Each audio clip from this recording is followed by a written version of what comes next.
Education सतगुरु के daily GK quiz programme में एक बार फिर आप सभी का बहुत बहुत स्वागत है। Daily quiz, mock test, current affairs, question and answer के लिए आप हमारी वेबसाइट www.educationsadguru.com पर भी विजिट कर सकते हैं।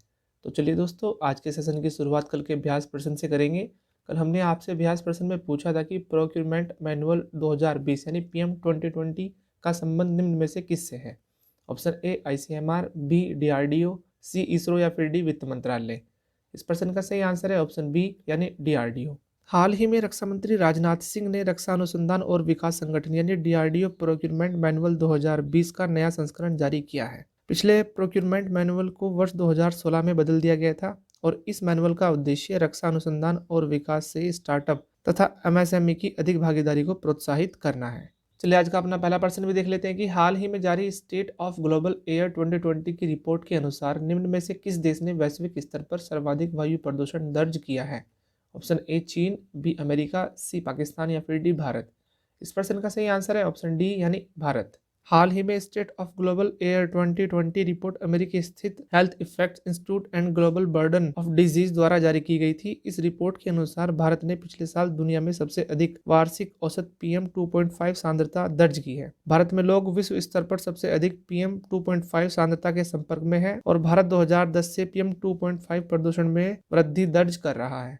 चलिए अगला प्रश्न में देख लेते हैं कि हाल ही में अमेरिका ने किस देश को $1 अरब में उन्नत एयर टू ग्राउंड मिसाइलों को बेचने की घोषणा की है। Option A Taiwan, B Philippines, C Bharat या फिर डी पाकिस्तान। इस प्रश्न का सही आंसर है ऑप्शन ए यानी ताइवान। संयुक्त राज्य अमेरिका ने हाल ही में घोषणा की है कि वह ताइवान को $1 अरब की उन्नत एयर टू ग्राउंड मिसाइलों की बिक्री करेगा। यह कदम ऐसे समय में उठाया गया है जब ताइवान चीन से खतरे के खिलाफ अपने रक्षा बल को मजबूत कर रहा है। चलिए इसके साथ अगला प्रश्न भी देख लेते हैं कि हाल ही में भारतीय नौसेना ने निम्नलिखित में से किस anti submarine warfare stealth corvette को अपने बेड़े में कमीशन किया है। Option A INS Mormugao, B INS Porbandar, C INS Shardul या फिर डी INS कवरत्ती। इस प्रश्न का सही आंसर है ऑप्शन डी यानी INS कवरत्ती। हाल ही में थल सेना अध्यक्ष जनरल MM नरवणे ने भारतीय नौसेना में anti submarine warfare stealth corvette INS Kavaratti को कमीशन किया है। INS कवरत्ती 4 स्वदेशी निर्मित ASW स्टेल्थ कॉर्वेट्स में अंतिम है। चलिए अगला प्रश्न में देख लेते हैं कि हाल ही में विकसित कोविड-19 परीक्षण इकाई यानी कोविरैप को निम्नलिखित में से किसने विकसित किया है। Option A ICMR, B Delhi AIIMS, C IIT Kharagpur या फिर डी IIT मद्रास। इस प्रश्न का सही आंसर है ऑप्शन सी यानी IIT खड़गपुर। हाल ही में IIT खड़गपुर के शोधकर्ताओं की एक टीम ने एक कम लागत वाली कोविड-19 परीक्षण इकाई विकसित की है जिसका नाम कोविरैप है। यह कोरोना वायरस के तेजी से निदान के लिए एक पोर्टेबल इकाई है और 1 घंटे से भी कम समय में परिणाम उत्पन्न करती है। चलिए इसके साथ अगला प्रश्न भी देख लेते हैं कि हाल ही में भारतीय नौसेना ने किस देश के साथ मिलकर स्लिनेक्स युद्ध अभ्यास का आयोजन किया है। Option A Nepal, B Sri Lanka, C Myanmar या फिर डी बांग्लादेश।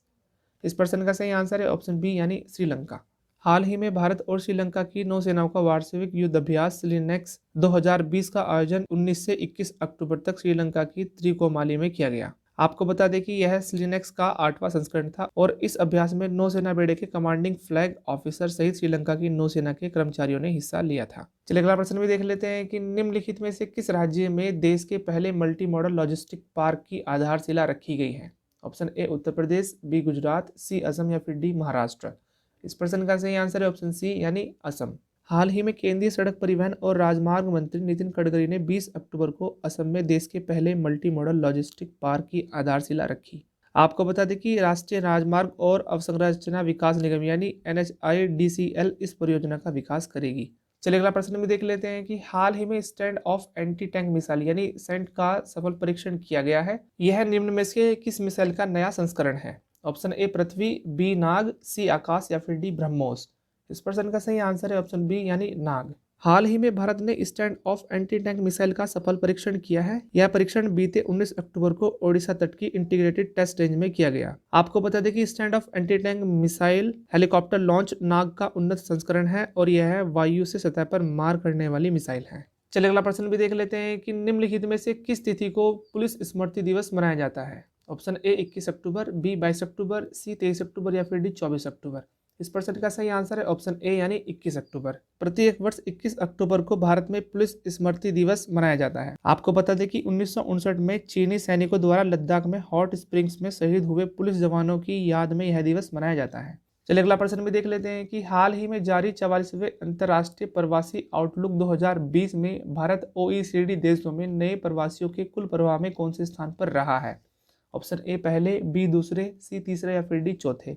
इस प्रश्न का सही आंसर है ऑप्शन बी यानी दूसरे। हाल ही में OECD जोन्स एंजल गुरियो ट्रेमिनो के महासचिव ने इंटरनेशनल माइग्रेशन आउटलुक 2020 के 44वें संस्करण का अनावरण किया है। इस आउटलुक के अनुसार भारत 2018 के दौरान OECD देशों में नए प्रवासियों के कुल प्रवाह के संदर्भ में दूसरे सबसे बड़े स्रोत देश के रूप में उभरा है और इन देशों की नागरिकता प्राप्त करने वाले भारतीयों की संख्या के संबंध में भी यह दूसरे स्थान पर है। चलिए आज के सेशन का अपना आखिरी प्रश्न भी देख लेते हैं कि हाल ही में आयोजित भारत ओमान संयुक्त आयोग के 90वें सत्र की अध्यक्षता किस भारतीय ने की? Option A Piyush Goyal, B Narendra Singh Tomar, C Nirmala Sitharaman या फिर डी हरदीप सिंह पुरी। इस प्रश्न का सही आंसर है ऑप्शन डी यानी हरदीप सिंह पुरी।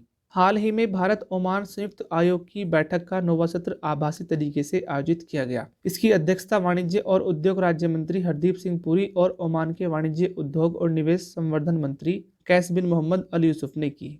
आपको बता दें कि JCM को कोविड-19 के बीच व्यापार और निवेश संबंधों में हाल ही के घटनाक्रम और आर्थिक स्थिति की समीक्षा करने के लिए आयोजित किया गया था। चलिए आज का अभ्यास प्रश्न भी देख लेते हैं कि हाल ही में सर्वोच्च न्यायालय ने निम्नलिखित में से किसकी अध्यक्षता में पराली जलाने पर निगरानी और रोकथाम के लिए एक समिति को नियुक्त किया है? Option A Adarsh Kumar Goyal, B Madan B Lokur, C Arun Kumar Mishra या फिर डी अर्जुन सिंह सीकरी। इस अभ्यास प्रश्न का आंसर आप हमारे कमेंट सेक्शन में जरूर दीजिएगा और यदि आज की वीडियो आपको पसंद आई है तो वीडियो को प्लीज़ लाइक करें, कमेंट करें और दूसरों के साथ शेयर भी करें। और अगर आप पहली बार इस चैनल पर विजिट करें तो चैनल को सब्सक्राइब करना बिल्कुल भी मत भूलें और बेल आइकन को जरूर प्रेस करें ताकि आने वाली नई वीडियो का नोटिफिकेशन सबसे पहले आप ही के पास हो। तब तक के लिए आप हमारे चैनल पर लगातार बने रहिए।